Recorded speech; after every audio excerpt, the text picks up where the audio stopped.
आइए देखते हैं क्वेश्चन नंबर थर्ड 5.1 एपी का है, अर्थमेटिक प्रोग्रेशन। स्टेटमेंट कहती है कि फॉर द फॉलोइंग एपीज, कुछ एपी हमको दिए हुए हैं, है ना, और उसमें से हमको फर्स्ट टर्म और कॉमन डिफरेंस निकाल के बताना है। तो चलिए देखते हैं। ये मेरी सीरीज, ये पहली सीरीज एपी की मुझे दी गई है। भाई क्या बोल रहा है कि आपको फर्स्ट टर्म और कॉमन डिफरेंस बताने हैं। फर्स्ट टर्म मतलब जो पहली टर्म होती है उसी को मैं फर्स्ट टर्म मानता हूँ। तो ये मेरा जो है फर्स्ट टर्म हो गया, जिसको मैं ए से डिनोट करते हैं अपन। अब कॉमन डिफरेंस की बात करते हैं तो जो डी होता है वो डी क्या कहलाता है? डी कहलाता है कि भाई जो अगली टर्म दी हुई है उसी से पिछली टर्म को माइनस कर दो। मतलब यदि ये ए है और ये ए2 है तो ए2 में से ए को माइनस कर दो तो मुझे डी मिल जाएगा, ठीक है। या इसमें से इसको घटा दो तो डी मिल जाएगा। किसी भी में ए अगली टर्म से पिछली टर्म को माइनस कर देते हैं। मतलब ए2 माइनस, यदि मैं ए करूँ, मैं इन्हीं दोनों को ले लिया, ए2 में से ए को माइनस कर दूँ तो मेरी क्या होगी, मुझे डी मिल जाएगा। चलिए देखते हैं कैसे मिलेगा भाई। ए टू मेरा क्या है 1 है, और माइनस में क्या दिया हुआ है 3, तो ये मुझे कितना मिल गया माइनस का 2। भाई वेरिफिकेशन नहीं करना है कि मैं 5-7 सभी का जो है निकालता फिरूँ ना, इसका भी इसका भी इसका भी, जी नहीं, मुझे सिर्फ डी का मान निकालना है। कोई एक उठाओ, वहाँ से आप डी निकाल के बता दो। तो डी का मान मुझे कितना मिल गया, माइनस का 2। बात समझ में आ गई यहाँ तक। अब आगे चलते हैं। जो मेरा सेकंड प्रश्न है वो क्या बोल रहा है कि भाई ये -5 है, ये दूसरे प्रश्न की एपी है ना। ये सेकंड प्रश्न की एपी है। सेकंड प्रश्न में क्या बोला है, ए फर्स्ट टर्म तो मेरा भाई कुछ नहीं है, -5 है ना। अब डी की बात करते हैं, कॉमन डिफरेंस की बात करते हैं। कॉमन डिफरेंस क्या कहता है, ए2 माइनस ए1, कुछ नहीं करना, A two minus A two minus A, मतलब इस टर्म में से इस टर्म को घटाना है। क्या है ए टू है माइनस का 1, ये क्या है प्लस माइनस का 5, यही है। सॉरी, यहाँ माइनस है, ये फार्मूले में भी माइनस है।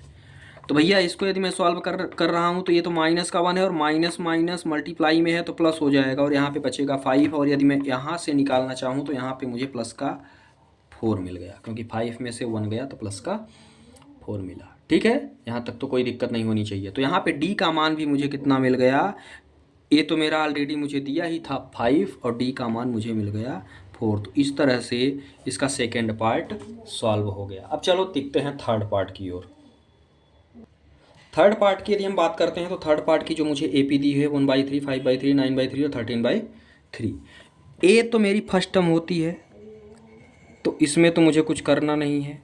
ए मेरा सीधे सीधे 1/3 आ गया। डी की बात करते हैं तो डी में हम कॉमन डिफरेंस हमारा क्या कहलाता है, ए2 और माइनस का ए। मतलब ए2 मुझे कितना मिला है, यहाँ पे यदि हम बात करते हैं ए2 की, तो ए2 मुझे कितना दिया हुआ है, ये दिया हुआ है 5/3, है ना, दिया हुआ है 5/3। और इसमें हम क्या करेंगे 5/3, इसमें 1/3, ए2 माइनस ए, तो इसमें हम क्या करेंगे 1/3 माइनस कर देंगे। अब ये बहुत ही आसान है भी, इसका एलसीएम लेंगे तो कितना आएगा, 3 आ गया। 3 में से 3 तो 5 माइनस 1, तो कितना आ गया मुझे, डी मुझे मिल गया 4/3। ठीक है, यही दो चीज़ें मुझे इसमें निकालनी थी। तो ये हो गया, ए बराबर तो पहले मिला था, और डी का मान मुझे कितना मिल गया 4/3। चलिए अगले पर चलते हैं, फोर्थ पार्ट पे। फोर्थ पार्ट की एपी मुझे क्या दी है, 0.6 है ना। यह है 0.6, 1.7, दिस एंड दिस S1। तो ए तो मेरी पहली ही टर्म है, ए बराबर मुझे कितना दिया हुआ है 0.6 दिया हुआ है, तो इसको हम आंख मूंद के, पहली टर्म तो मेरी मिल गई, है ना। अब बचा कॉमन डिफरेंस। भाई कॉमन डिफरेंस की यदि हम बात करते हैं तो डी बराबर मुझे क्या होता है, डी बराबर होता है भाई ए2 माइनस का ए, है ना। डी बराबर होता है ए2 माइनस का ए, और यदि मैं ए2 माइनस के ए की बात करते हैं तो ए2 क्या है 1.7 है ना, और माइनस में क्या है 0.6। भाई इसको सॉल्व कर लेते हैं, जो भी आएगा वही आंसर हो जाएगा। तो ये मुझे 1.7 है, 6 को घटाएंगे तो 1.1 बचेगा। तो यहाँ से मेरा हो गया डी बराबर 1.1। तो इस तरह से प्रश्न नंबर, जो क्वेश्चन नंबर थर्ड था, उसके सारे पार्ट हमारे इसमें सॉल्व किए गए हैं। आशा करता हूँ कि आपके समझ में सारे पार्ट अच्छे तरीके से आ गए होंगे।